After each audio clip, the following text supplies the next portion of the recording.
Number 1. Robert Lyons. Robert Lyons was 39 years old when his name made headlines in DuPage County, Illinois. To neighbors, he was known as a quiet, sometimes volatile man who lived with his 61-year-old mother, Linda Bolek, in a modest condominium in Carroll Stream.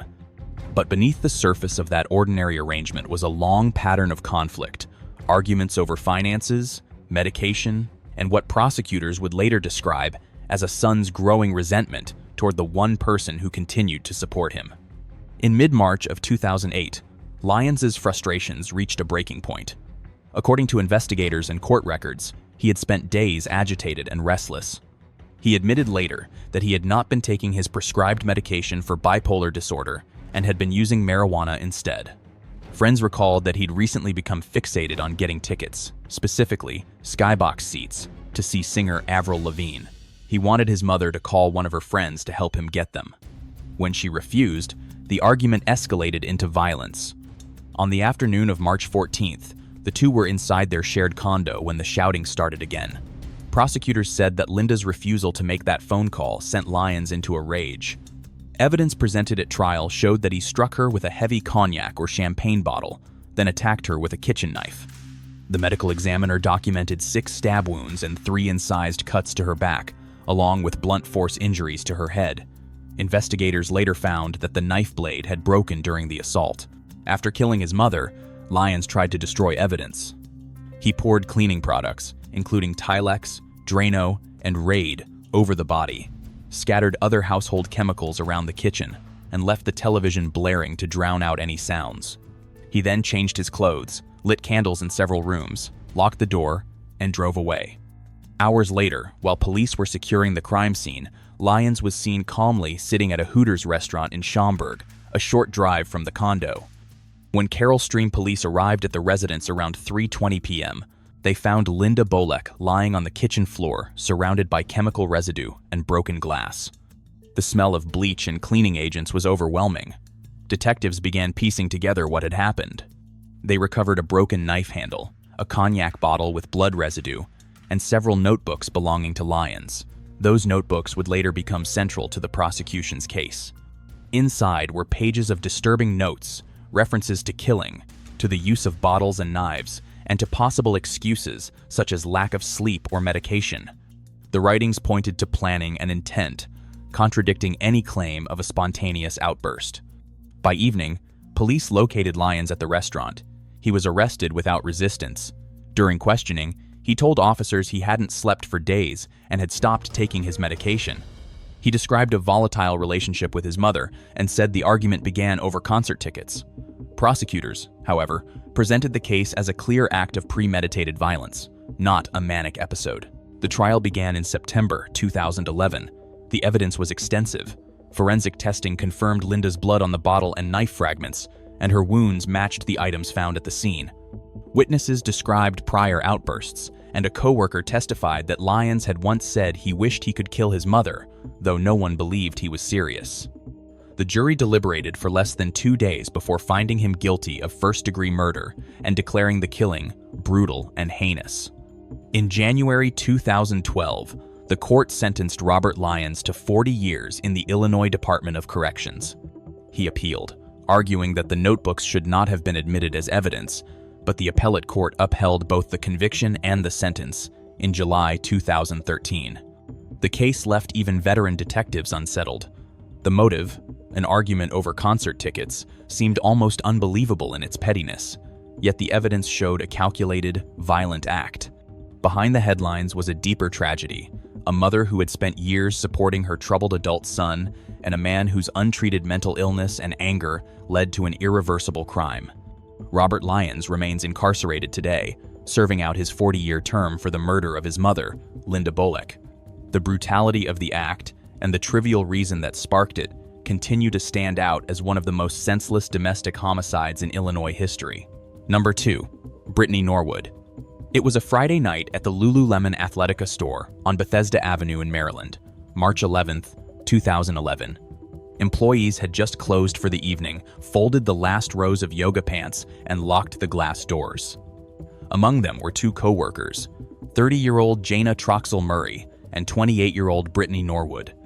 They were both known for being dedicated employees in a store that catered to an upscale clientele in one of Bethesda's busiest shopping districts. Jana was an accomplished graduate student at Johns Hopkins University, admired by colleagues for her professionalism and calm demeanor. Brittany was a former soccer standout from Long Island, recently hired after several short stints at other retail stores. When the last customer left that evening, the two women finished their closing duties and went their separate ways, or so Jana thought. Minutes later, Brittany called her. She claimed she'd left her wallet inside and needed help getting back in. Jana agreed to meet her there, and the store's alarm system registered their re-entry a few minutes after 10 o'clock. What followed would later be described in court as one of the most brutal workplace killings in Maryland history.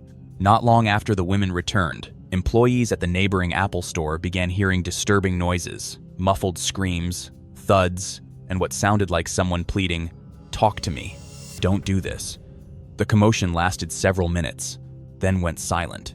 No one at the time realized what had just taken place behind the locked doors of Lululemon. By morning, when the store manager arrived around 8 a.m., the front door was unlocked, the lights were still on, and inside was chaos. Merchandise was scattered across the floor, mannequins overturned, and smears of blood stretched from the sales floor to the back hallway. In the rear of the store, the manager found Brittany Norwood on the ground, her wrists zip-tied, pants cut, and a minor head wound visible. Nearby, she found Jana Murray lying lifeless in a pool of blood. The manager dialed 911. Responding officers quickly noted inconsistencies. Brittany, though apparently restrained, had only superficial cuts. She told detectives that two masked men had entered the store after she and Jana returned, robbed them, assaulted them, and left her tied up. She claimed she blacked out and didn't know what had happened to her coworker, but investigators began finding evidence that didn't fit the story. The crime scene told a different story altogether. Forensic teams documented hundreds of distinct wounds on Jana Murray's body, at least 331 in total. There were signs of both blunt force and sharp force trauma inflicted with multiple objects. Items from around the store had been used as weapons: a hammer, wrench, knife, rope, even a metal merchandise peg. The blood pattern analysis indicated the attack had lasted several minutes, with blows delivered across different areas of the store. This was not a quick or impulsive act.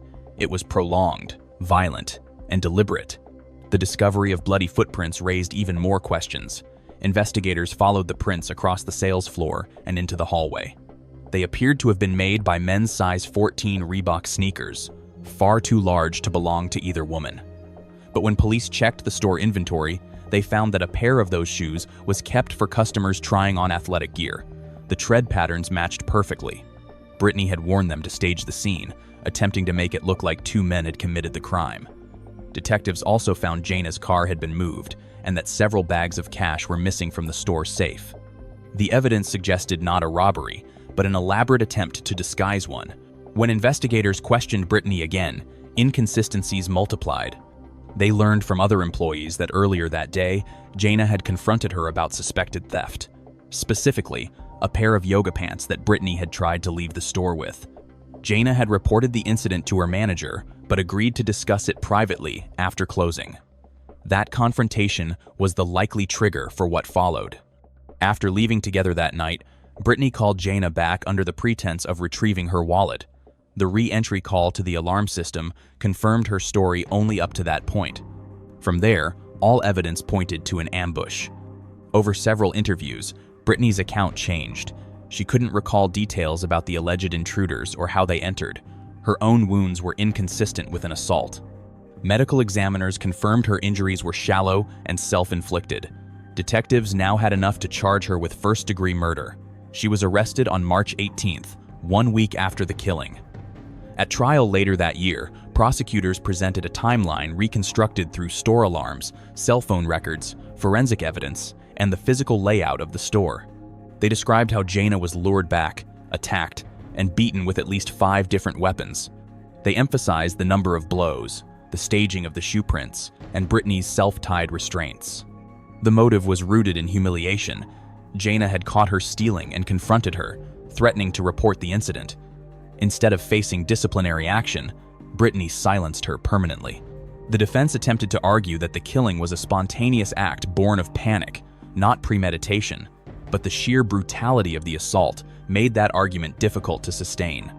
Jurors heard the Apple Store employees' accounts of screams and the plea for mercy that was ignored. The medical examiner testified that Jayna had been alive through much of the attack, suffering fractures, lacerations, and defensive wounds that indicated she tried to shield herself. After 6 days of testimony, the jury deliberated less than a full day. On November 2, 2011, they returned a verdict: guilty of first-degree premeditated murder. In January of the following year, a Maryland judge sentenced Brittany Norwood to life in prison without the possibility of parole. The appellate court later upheld the conviction and sentence, rejecting all challenges raised by her attorneys. The Lululemon murder became a case study in the extremes of workplace violence, an act committed not for money or revenge, but to conceal a moment of theft and embarrassment. It shocked both the local community and the wider public for the staggering disproportionality between motive and outcome. Jayna Troxell Murray was remembered by friends and colleagues as intelligent, kind, and driven, a young woman who was just weeks away from completing her second master's degree at Johns Hopkins University.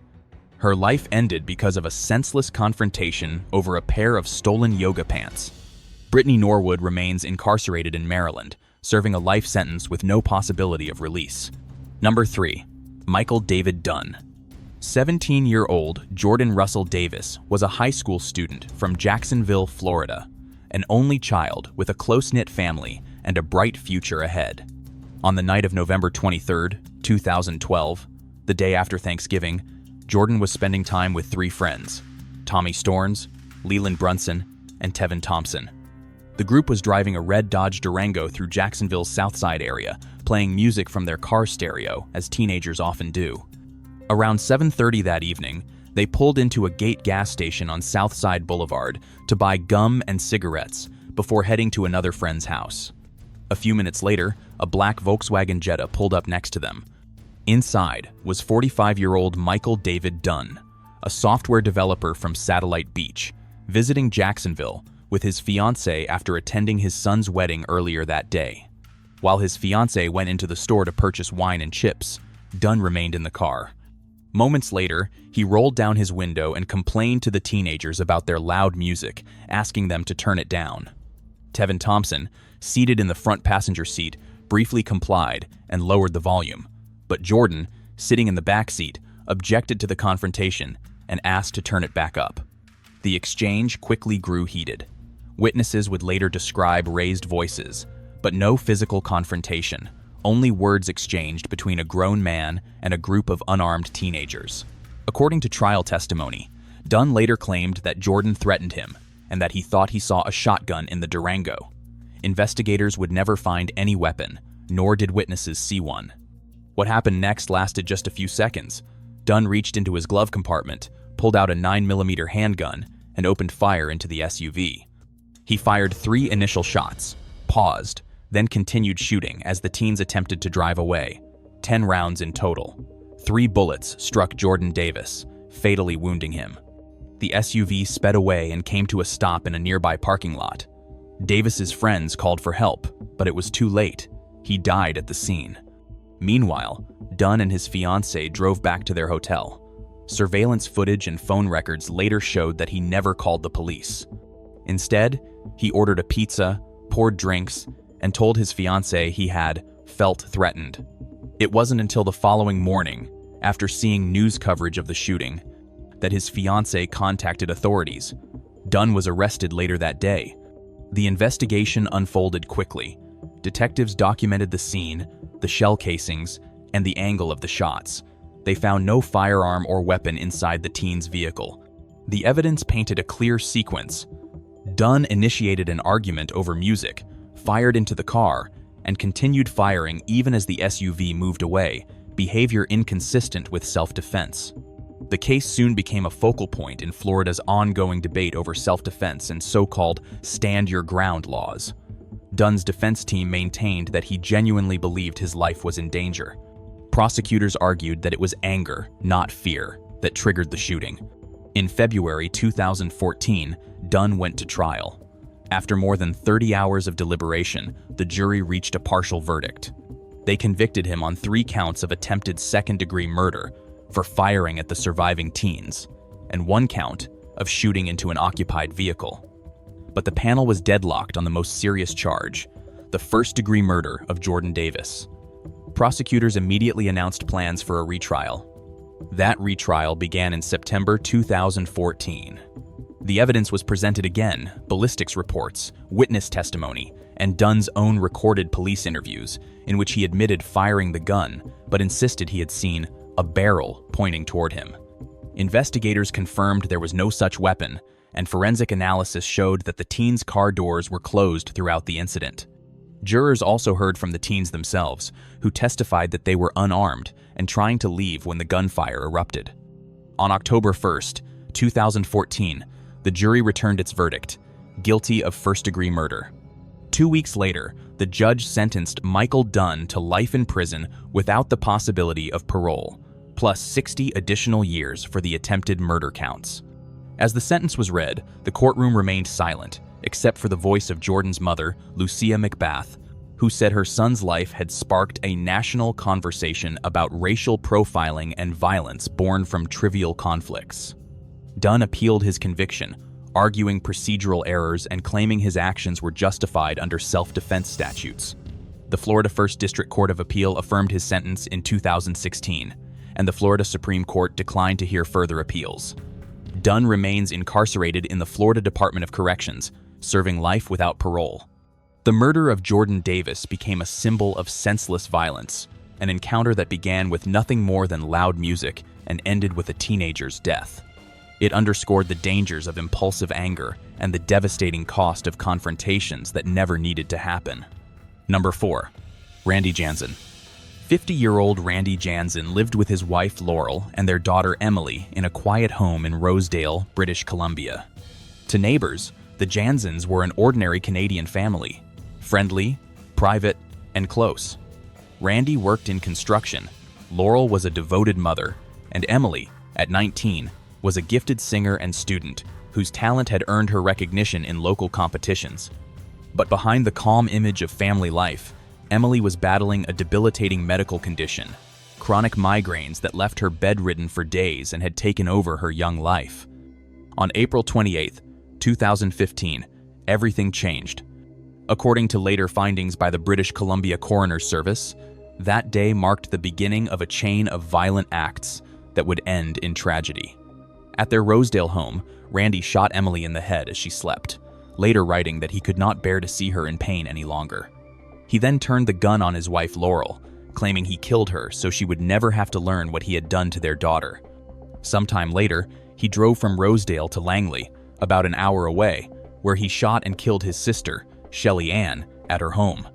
In a later statement posted online, he wrote that he did it to spare her the shame of what he had done. For more than a week after the killings, no one knew what had happened. Friends and relatives noticed the family's absence but assumed they were traveling or out of contact.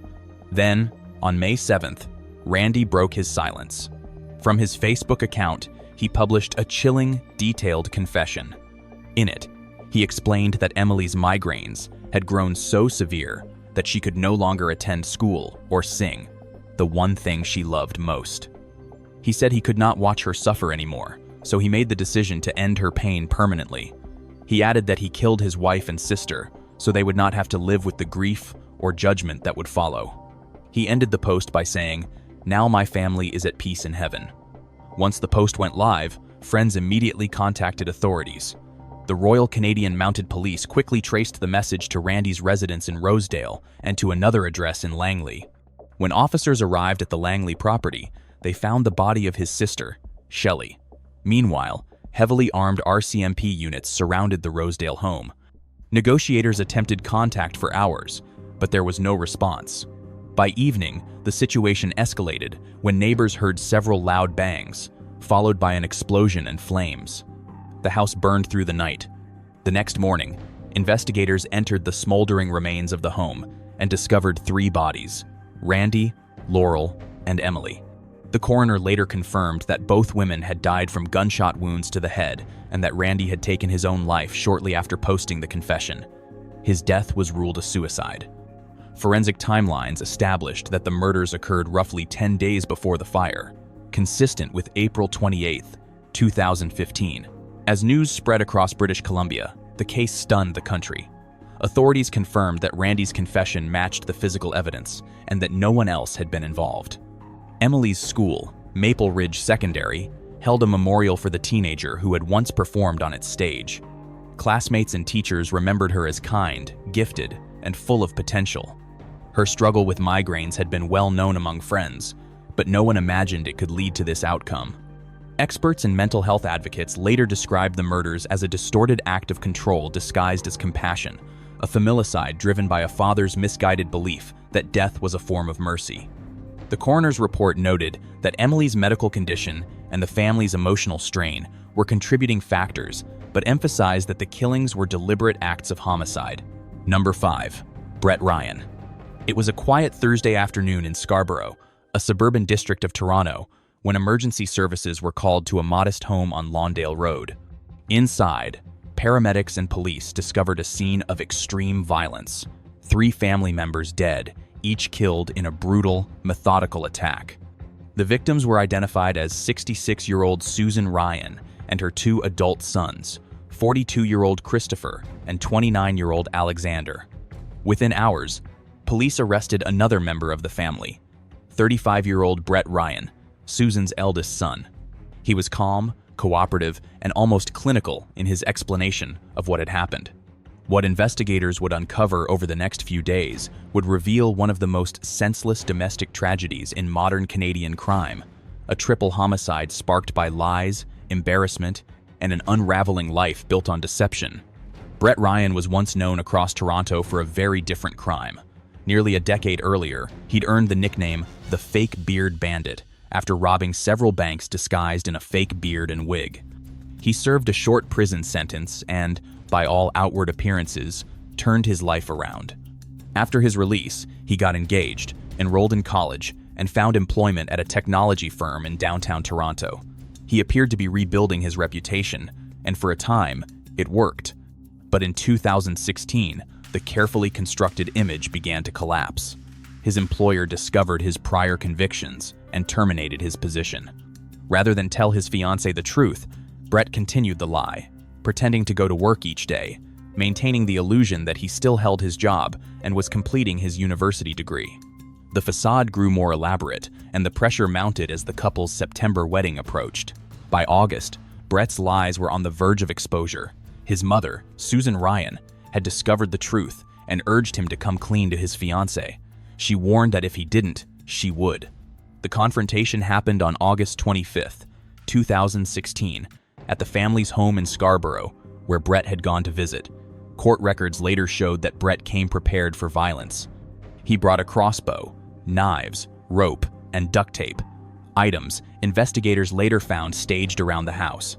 The argument escalated quickly. At some point during their conversation, Brett attacked his mother, striking and strangling her. Autopsy reports confirmed she suffered blunt force trauma and ligature strangulation. Not long after, one of Brett's brothers, Christopher, arrived at the house. He worked for the Toronto Transit Commission and had stopped by for a routine visit. Brett ambushed him, firing a crossbow bolt into his neck from close range. When his younger brother Alexander arrived shortly after, Brett repeated the attack, stabbing him in the neck with another crossbow bolt. In the garage, police later found the crossbow and several bolts smeared with blood. Brett dragged the bodies of his brothers into the garage, covered them with a tarp, and attempted to clean parts of the house to disguise the timeline of the killings. At one point, another brother, Leigh Ryan, arrived at the home. Brett assaulted him with a knife, but Leigh managed to fight back and escape. He fled to a neighbor's house and called police, describing the attack and warning that his brother was armed. Within minutes, Toronto Police emergency units surrounded the property. Inside, officers discovered the 3 victims and took Brett into custody without further resistance. As investigators pieced together the evidence, they realized the murders had been carefully premeditated. Brett had planned not only the killings but also a digital alibi. According to court testimony, he set up electronic devices to make it appear as if he were at work during the time of the murders. He had also told his fiancée he might be late getting home, to ensure she would not suspect anything or come looking for him. Detectives quickly uncovered the motive, his desire to prevent his mother and brothers from revealing his lies before the wedding. It was an attempt to preserve his image, one that collapsed under the weight of its own fabrication.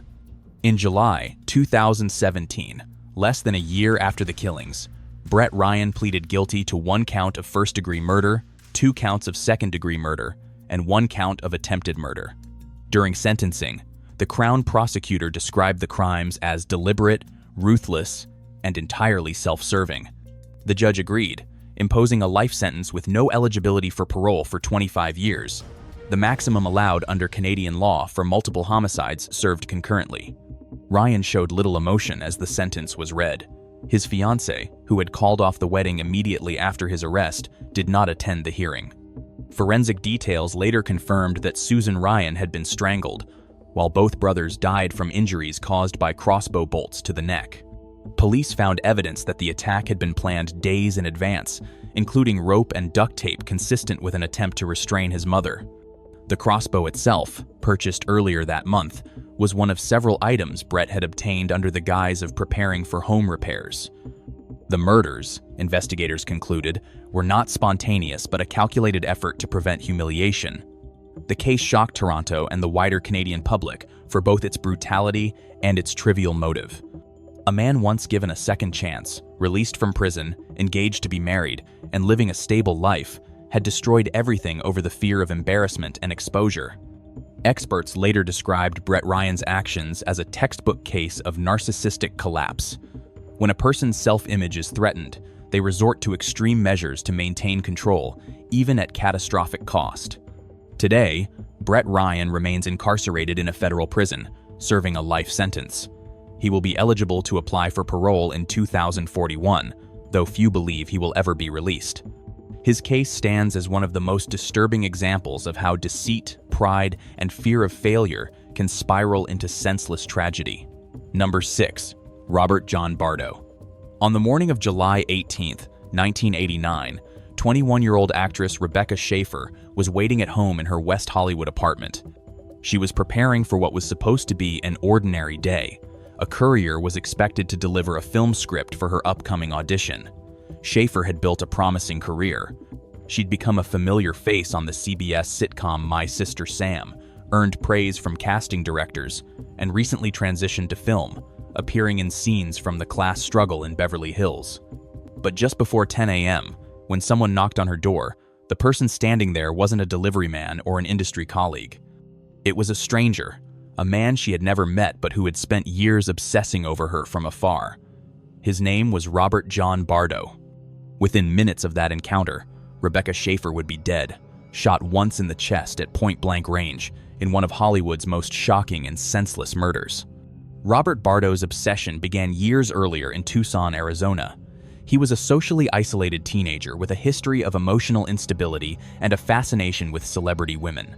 Schaeffer became his fixation after he saw her on My Sister Sam. He wrote her multiple letters, dozens over the span of years, professing admiration and affection.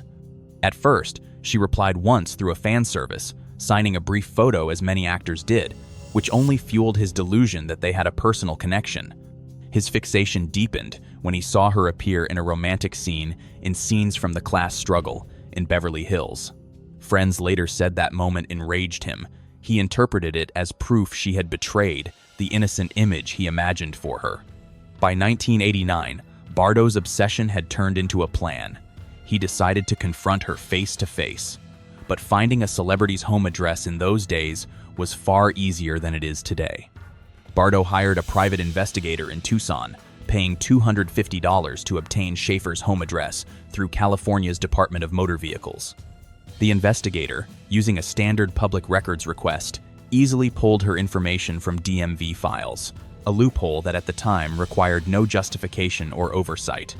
With that address in hand, Bardo boarded a bus to Los Angeles, carrying a .357 caliber handgun and a copy of The Catcher in the Rye. On the morning of July 18th, he took a taxi to North Sweetser Avenue, where Schaeffer lived. Neighbors later testified that he appeared calm and neatly dressed.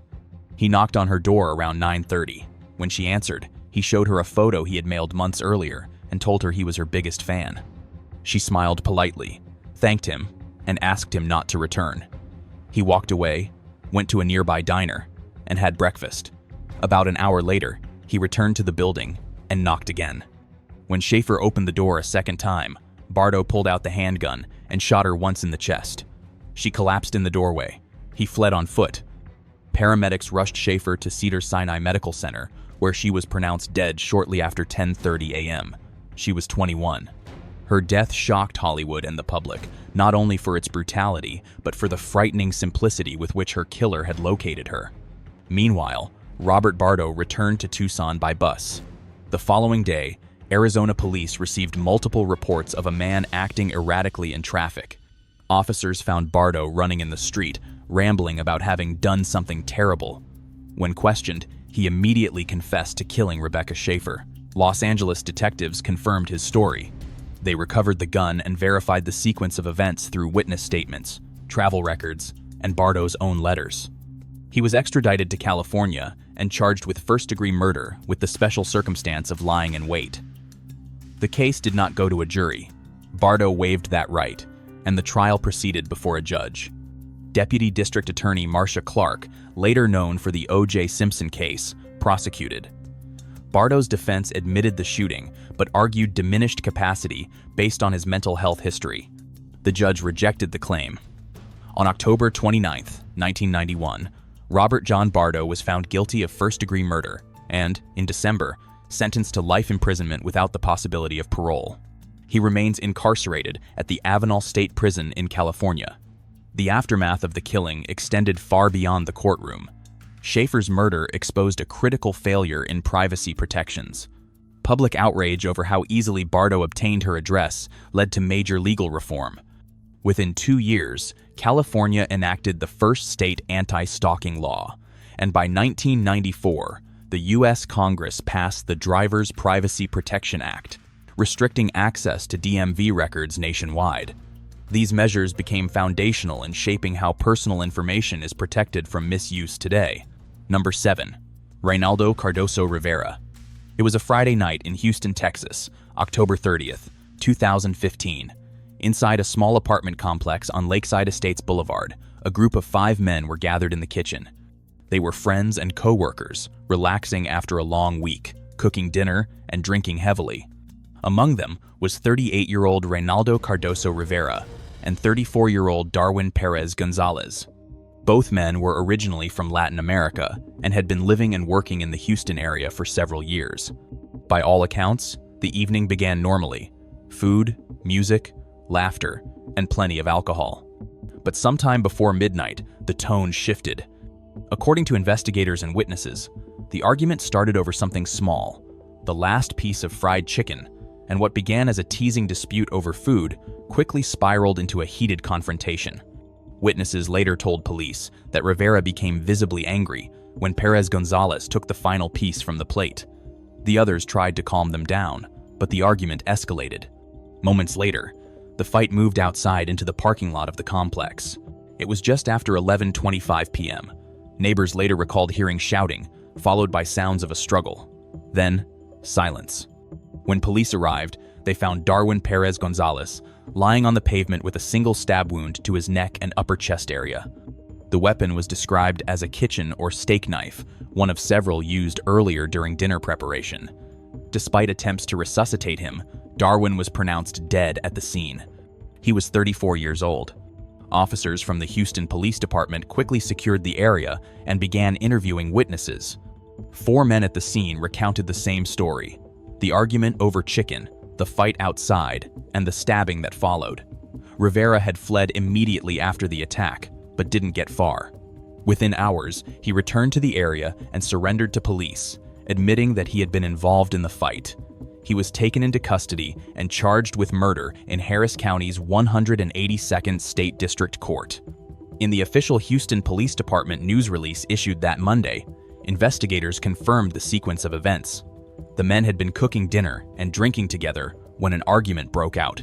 It was fueled by alcohol and ego, not by any long-standing feud or serious dispute. The evidence showed no sign of self-defense, no second weapon, and no attempt by the victim to fight back with deadly force. It was, by every measure, a senseless killing triggered by pride and intoxication. At the time of his arrest, Rivera showed no signs of mental instability or planning. Prosecutors described the incident as an impulsive act of rage, a drunken outburst that escalated from words to murder in a matter of minutes. Court documents indicate that Rivera was charged with murder and booked into the Harris County Jail, pending trial. Reports differ on whether a final sentencing was ever publicly documented, but there is no record of an acquittal or dismissal of charges. For detectives on the case, the scene was tragically ordinary, another alcohol-fueled argument that ended in death over something meaningless. The knife was collected as evidence, and the remaining witnesses were questioned and released. The coroner's report listed the cause of death as a stab wound consistent with a kitchen blade. The timeline, from the argument to the stabbing, lasted no more than a few minutes. In the aftermath, the story drew national attention for its absurd motive. Local and national outlets reported on the Houston Fried Chicken murder, calling it one of the most inexplicable killings of the year. For investigators and the victim's family, it was an especially painful case, a reminder of how quickly anger and intoxication can destroy lives. Reinaldo Cardoso Rivera's actions ended one life and shattered several others in an instant. A petty argument, a single impulsive act, and a young man who would never go home again. Number 8. Daniel Petrick. It was a quiet Saturday evening in October 2007 in Brighton Township, Ohio. Inside a modest home belonging to Mark and Susan Petrick, a family argument was reaching its breaking point. Their 16-year-old son, Daniel, had been obsessed with video games, particularly the newly released Halo 3. When his parents discovered he had bought the game against their wishes, they took it away and locked it in the same cabinet where Mark, a local minister, kept his 9mm handgun. The decision seemed like ordinary discipline, a family dispute over screen time and rules. But within days, it would turn into one of the most disturbing crimes the small Ohio town had ever seen. According to court records, Daniel had spent months playing video games to escape isolation following a serious back injury that left him bedridden. After he recovered, his parents tried to reinstate boundaries, restricting violent games and limiting his time on the console.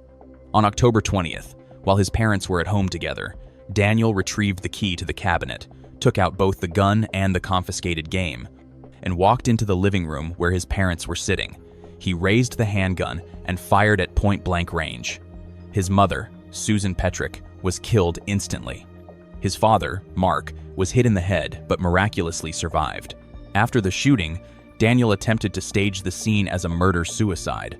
Investigators later determined that he placed the gun in his father's hand and positioned his mother's body nearby to make it appear as though Mark had shot her before turning the weapon on himself. He then left the house with the Halo 3 game in his possession. Moments later, Mark regained consciousness despite his injuries and managed to call for help.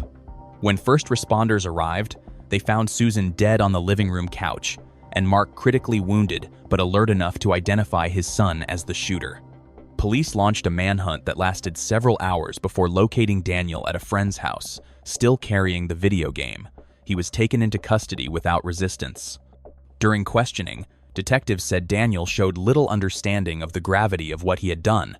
He admitted retrieving the gun and said he had been angry over his parents' decision to take away his game. The trial was held in Lorain County Court of Common Pleas. Daniel waived his right to a jury, choosing a bench trial before Judge James Burge. Prosecutors argued that the crime was premeditated. He had planned the attack, unlocked the cabinet, and deliberately fired at both parents. They pointed to the staged scene and the fact that Daniel fled afterward as proof of intent. The defense did not dispute that Daniel pulled the trigger, but argued that his perception of reality was distorted by his obsessive gaming and isolation. They described him as emotionally stunted, impulsive, and unable to comprehend the permanence of death. The court rejected the idea that video games caused the murder, concluding instead that Daniel made a conscious decision to kill. In January 2009, Judge Burge found him guilty of aggravated murder, attempted aggravated murder, and tampering with evidence. During sentencing, the judge acknowledged Daniel's youth, but emphasized the deliberate nature of his actions, stating, "This was not a game. This was real life." Daniel Petrick was sentenced to life in prison with the possibility of parole after 23 years. Mark Petrick, who survived the attack, later testified that he had forgiven his son, but still struggled to understand how their family's faith and closeness could have ended in such violence. The case drew national attention not only for its shocking motive, but for the broader debate it reignited about youth violence and gaming addiction. Psychologists noted that Daniel's behavior fit a pattern of obsession and withdrawal common among adolescents with untreated emotional distress, though no evidence suggested the game itself drove his actions. Today, Daniel remains incarcerated in the Ohio Department of Rehabilitation and Correction. He will be eligible for parole in the early 2030s. Number 9. Crystal Whipple. Crystal Whipple was 21 years old when she walked into Crystal Nails and Spa on a late December afternoon in Las Vegas. Surveillance footage shows her entering the small, family-run nail salon just off West Flamingo Road, acting like any other customer. She sat down for a manicure, chatted casually, and appeared calm. The total for her service was $35. But when it came time to pay, Whipple handed over a credit card that was later confirmed to be stolen. When the transaction was declined, she told staff she'd go out to her car to get cash. Moments later, she started the engine, shifted into gear, and tried to drive away. Standing outside the salon was 51-year-old Nak Nu Annie Nguyen, a wife, a mother of 3, and the manager of the salon. She had worked long hours for years, helping her family build stability after emigrating from Vietnam. As Whipple began to pull out of the parking lot, Nguyen ran in front of the car, signaling for her to stop. Instead, Whipple pressed the accelerator. Witnesses later told police they saw the vehicle surge forward, knocking Nguyen to the ground and dragging her several feet before speeding off. Surveillance footage captured the moment in full, a violent act that unfolded in seconds. Emergency responders arrived within minutes. Nguyen was rushed to University Medical Center, where she was pronounced dead shortly after arrival. Her co-workers and family were left in shock. What began as a simple dispute over $35 had ended in a fatal hit-and-run. The Las Vegas Metropolitan Police Department quickly released the surveillance video to the public, showing the black rental car leaving the scene. Detectives soon learned the vehicle had been reported stolen from a rental company days earlier. The case gained national attention almost immediately. News outlets across the country replayed the footage as police launched a multi-state search for Whipple. For nearly 2 weeks, she remained on the run. Detectives tracked her movements through phone records and tips from the public, eventually locating her in Glendale, Arizona. On January 11, 2019, members of the FBI Phoenix Violent Crime Task Force and Glendale Police Department arrested her without incident. She was extradited back to Nevada to face murder charges. When the case reached Clark County District Court, prosecutors charged Whipple with open murder, as well as burglary, robbery, and possession of a stolen vehicle. The evidence against her was overwhelming. Surveillance footage placed her at the scene. Witnesses identified her, and the stolen vehicle matched the one found abandoned shortly after the crime. Facing a potential life sentence, Whipple accepted a plea deal. In December 2020, she pleaded guilty to second-degree murder. During sentencing on February 5, 2021, Judge Tiara Jones described the crime as callous and avoidable. Nguyen's family members gave emotional statements, remembering her as hardworking, generous, and deeply devoted to her children. Her daughter spoke directly to Whipple, saying that their family would never recover from the loss. Whipple, through tears, apologized, saying she never meant to hurt anyone. The judge sentenced her to between 10 and 25 years in prison, an indeterminate term under Nevada law, meaning she must serve at least 10 years before being eligible for parole. Prosecutors emphasized that the case was not an accident, but a deliberate act. Whipple had chosen to flee rather than take responsibility for a minor theft, and in doing so, took an innocent life. The story of Ngoc Nu Annie Nguyen's death struck a deep chord with the Las Vegas community. She had come to the United States for a better life, working tirelessly to support her family, only to be killed over a manicure fee smaller than most people's lunch bill. The tragedy prompted renewed discussions about the dangers faced by service workers, individuals who, every day, must deal with the public and sometimes find themselves confronting violence for the simplest reasons. Crystal Whipple remains incarcerated in a Nevada state prison, serving her sentence for second-degree murder. For the Nguyen family, no punishment could restore what was lost. Number 10. Michael Drejka. Michael Drejka was 47 years old when his name first appeared in police reports from Clearwater, Florida. On July 19, 2018, he was standing in the parking lot of a small convenience store called the Circle, a food store, off Sunset Point Road. It was a Thursday afternoon, the kind of quiet day typical for that part of Pinellas County.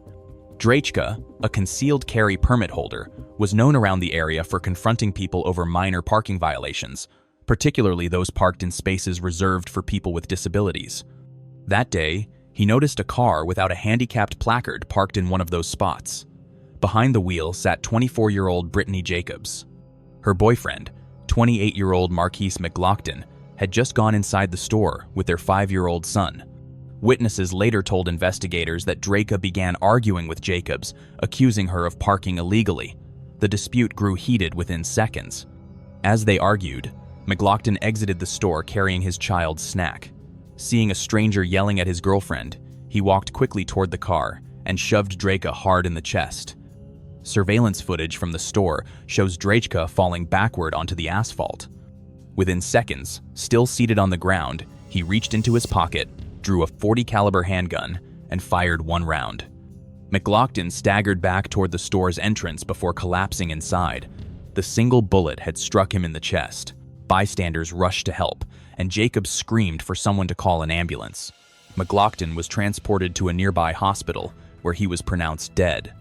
Drejka remained at the scene and cooperated with deputies from the Pinellas County Sheriff's Office. He told investigators that he believed McLaughlin was about to attack him again, and that he fired in self-defense. He invoked Florida's Stand Your Ground law, which allows individuals to use deadly force if they reasonably believe they are in imminent danger of death or serious injury.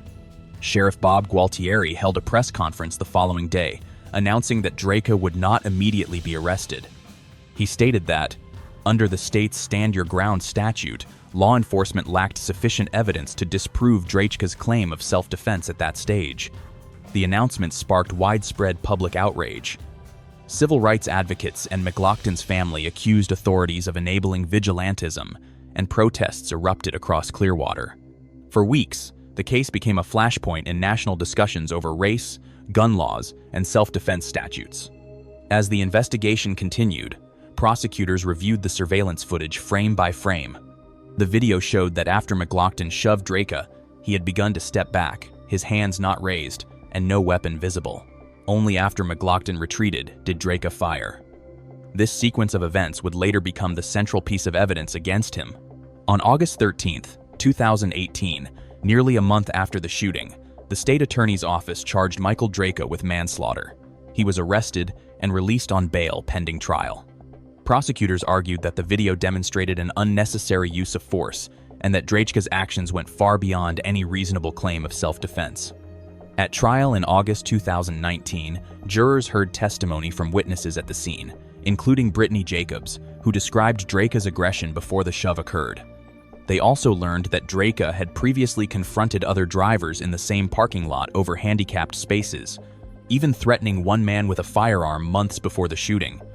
The defense maintained that Drejka genuinely feared for his life, citing his age and his position on the ground. But prosecutors emphasized that McLaughlin was unarmed, retreating, and posed no immediate threat when the fatal shot was fired. On August 23, 2019, the jury deliberated for just over 6 hours before finding Drejka guilty of manslaughter. He showed little reaction as the verdict was read. In October of that year, Judge Joseph Ballone sentenced him to 20 years in prison, the mandatory minimum for a firearm-related offense under Florida law. The judge noted that Drejka's decision to shoot was not a split-second reaction made in panic, but a deliberate act captured clearly on camera. In 2021, the Florida 2nd District Court of Appeal upheld the conviction, rejecting arguments that the trial court had erred in denying Stand Your Ground immunity. Drejka remains incarcerated, serving his sentence at a state correctional facility. Number 11. Tanner Watkins. It began in the small city of Sikeston, Missouri, inside Rotary Park, a quiet, open stretch of grass and parking spaces bordered by residential streets and a community center. On the evening of April 25, 2023, A confrontation that started online turned deadly. 20-year-old Tanner Watkins arrived at the park with friends. 18-year-old Isaiah Craig Fitzgerald was already there, reportedly with a small group of his own. The two young men had been arguing for days on Facebook, trading comments and reactions to posts, including a photo of Watkins and his girlfriend. What began as a petty online feud escalated into plans for an in-person confrontation. Witnesses later told investigators that both groups showed up expecting a fight. Several bystanders filmed short clips on their phones in the moments before the violence began. When officers from the Sikeston Department of Public Safety arrived around 6 p.m., they found chaos. 18-year-old Isaiah Fitzgerald had been shot and was rushed to a nearby hospital, where he was pronounced dead. An 18-year-old woman was critically injured, and another man sustained less serious wounds. Detectives immediately began piecing together the chain of events. They collected shell casings from the scene, reviewed phone footage, and traced witness statements that identified two suspects, Tanner Watkins and another young man, 18-year-old Caleb Ramsey. Both were taken into custody within 24 hours. Prosecutors charged each with first-degree murder, first-degree assault, unlawful use of a weapon, and armed criminal action. The case drew local attention not just for the violence, but for how it began, over a Facebook post that spiraled into a deadly shootout at a public park. As the investigation unfolded, details from the defendants' social media accounts were introduced in preliminary hearings. Prosecutors alleged that Watkins and Fitzgerald's argument had grown personal after Fitzgerald reacted to a photo of Watkins and his girlfriend. The reaction, a simple emoji, according to some accounts, led to insults, challenges, and ultimately, a plan to settle things face to face. Police found no evidence of premeditation beyond that exchange, but witnesses confirmed that the two had agreed to meet at Rotary Park that evening. At trial, the defense argued that Watkins had acted out of fear during a chaotic confrontation where multiple people were armed. The prosecution countered that Watkins willingly participated in escalating the conflict and that bringing a firearm to the park showed intent to use deadly force if provoked. The surveillance and phone footage presented to the court showed multiple flashes of gunfire, though the exact sequence of who fired first remained unclear. In December 2023, a Missouri Circuit Court judge acquitted Tanner Watkins of all charges, citing insufficient evidence to prove beyond a reasonable doubt that he fired the fatal shot that killed Fitzgerald. Another participant in the confrontation, Caleb Ramsey, was later tried separately and found guilty on all counts in March 2025. For the families involved, the acquittal did little to close the wound. Isaiah Fitzgerald's relatives described him as a quiet, respectful young man who loved basketball and music. To them, the idea that a life could end over an online argument was incomprehensible. Community leaders echoed the sentiment, pointing to the Rotary Park tragedy as another example of how minor disputes on social media can escalate into deadly real-world encounters when firearms are involved. Number 12. Richard Benaw. Richard Benaw was 38 years old when police found him standing outside his Springdale, Maryland townhouse on a cold morning in January 2024. Hours earlier, inside that same home, his roommate, 27-year-old Dominique Scott Hayes, had been shot dead after what investigators later described as one of the most senseless arguments they had ever seen, an argument over the location of a television remote control. According to charging documents, the two men shared a multi-level residence on Westridge Place. Benaw had fallen asleep on the second-floor sofa sometime around 2 a.m. When he woke several hours later, Hayes asked where the TV remote was. What began as a small dispute quickly turned hostile. Benaw later told detectives he pulled a blanket from his face and saw his roommate holding two kitchen knives. Moments later, he reached for a handgun and opened fire. The first bullet struck Hayes as he turned toward the stairs leading to his bedroom on the third floor. Prosecutors said Benaw kept shooting while Hayes tried to run away, leaving shell casings scattered across the carpet and drywall damage on the walls. Then, instead of calling for help, Benaw began covering his tracks. Investigators testified that Benaw gathered the spent casings, flushed them down a toilet, and swept debris from the living room walls. For several hours, he left the victim upstairs while he went about what appeared to be an ordinary day. He drove to a friend's house, visited a cannabis dispensary where he spent about $50, and later returned home to smoke and calm down. Not until roughly 12:30 p.m., almost 7 hours after the shooting, did he finally dial 911. When officers arrived, they found Dominique Scott Hayes dead at the scene from multiple gunshot wounds. Benaz surrendered without resistance. During questioning, he claimed self-defense, insisting that Hayes had advanced on him with knives and that he feared for his life.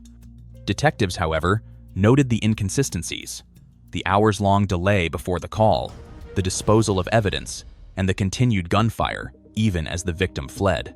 The state's attorney's office for Prince George's County charged Benaz initially with manslaughter, later upgrading the count to second-degree murder after reviewing forensic results and scene reconstruction. Ballistics matched his weapon to every recovered projectile. There were no defensive wounds on Hayes, suggesting a knife struggle, and the trajectory of the shots indicated the victim had been moving away, not toward the shooter. During trial in June 2025, jurors heard about Benaz's behavior immediately after the killing: the calm errands, the attempts to clean the scene, and the casual delay before contacting authorities. Prosecutors argued that those actions showed consciousness of guilt, not panic. The defense maintained he acted in fear, but the physical evidence undermined that claim. On June 3, 2025, the jury found Richard Benaz guilty of second-degree murder, use of a handgun in the commission of a crime of violence, and tampering with evidence. 3 months later, in September, the court sentenced him to 50 years in prison. For investigators and the victim's family, the case became another example of how an ordinary domestic argument could spiral into irreversible tragedy. Over something as meaningless as a missing remote, a young man lost his life, and another ensured he would spend most of his behind bars. Number 13. Rico McLean. It was the evening of November 4th, 2019, at a Popeyes restaurant on Livingston Road in Oxon Hill, Maryland. The store was crowded. The chain's new chicken sandwich had created a nationwide frenzy, drawing long lines that spilled out the door. Customers waited impatiently, some for more than half an hour, and tension was common in the cramped dining area. Among the dozens of customers that night was 28-year-old Kevin Tyrell Davis. Witnesses said he was standing in line when another man, 30-year-old Rico McLean, accused him of cutting ahead. Surveillance footage would later show the two exchanging words inside the restaurant, their voices rising over the noise of the dinner rush. Staff tried to keep the line moving, but the argument didn't die down. After less than a minute of verbal sparring, both men stepped outside. The cameras captured what happened next. As they exited, McLean appeared to reach toward his pocket. Outside, on the sidewalk near the front entrance, Davis turned toward him, and McLean made a quick, low thrust toward Davis's abdomen. The entire confrontation lasted about 15 seconds. Davis staggered back through the doorway, bleeding heavily from a single stab wound to the left side of his stomach. Inside, panic broke out as customers screamed for help. Rico McLean did not stay. The footage showed him re-enter the restaurant briefly, gather his two children, and walk away. Employees called 911. Paramedics arrived within minutes and transported Davis to a nearby hospital, where he was pronounced dead shortly after arrival. The medical examiner confirmed he had died from a single stab wound that pierced vital organs. Detectives from the Prince George's County Police Department reviewed the surveillance video that same night. Within 24 hours, they released still images of the suspect, urging the public to help identify him. On November 13th, after a 9-day search, McLean was arrested in Capitol Heights, Maryland, and charged with first and second-degree murder, along with a weapons offense. In court, prosecutors described the killing as a senseless act of rage over a trivial disagreement. They presented the surveillance video frame by frame, showing that Davis was unarmed and had begun to turn away when he was stabbed. The defense argued self-defense, claiming McLean believed he or his family were in danger. But the sequence of events, the position of the wound, and McLean's decision to leave with his children instead of seeking help all weighed heavily against that claim. After a week-long trial in April 2022, a jury found Rico McLean guilty of second-degree murder. He was acquitted of first-degree murder, and the court granted a motion for acquittal on one of the weapons counts. In September of the same year, he was sentenced to 22 years in state prison. The prosecution had sought 35. The appellate court later upheld his conviction in March 2024, ruling that the jury's decision was supported by clear evidence and that McLean's actions showed intent to cause serious harm. Number 14. Sergei Savitsky. In October of 2018, at Russia's Bellingshausen station on King George Island, Antarctica, engineer Sergei Savitsky and welder Oleg Belogutsov were part of a small team of researchers overwintering at one of the world's most isolated outposts. Temperatures were below freezing, daylight was scarce, and contact with the outside world was limited to scheduled radio calls and supply drops. For months, the same 14 men ate, worked, and slept in the same confined quarters. Savitsky had spent several seasons at the base, a veteran of long polar missions. Belogutsov, older by a few years, was also experienced. They shared meals, lab duties, and the slow routine that defined daily life on the ice. By early October, tensions among crew members had become noticeable. Minor disagreements over chores, equipment use, and personal space were not unusual. It was into this environment of monotony and fatigue that an argument between the two men turned violent. On the afternoon of October 9th, around 3 p.m. local time, both men were in the station's small canteen. Witnesses later told investigators that the conversation began as an ordinary exchange before escalating abruptly. Moments later, Savitsky pulled a kitchen knife and drove it once into Belogutsov's chest. The blade penetrated near the heart.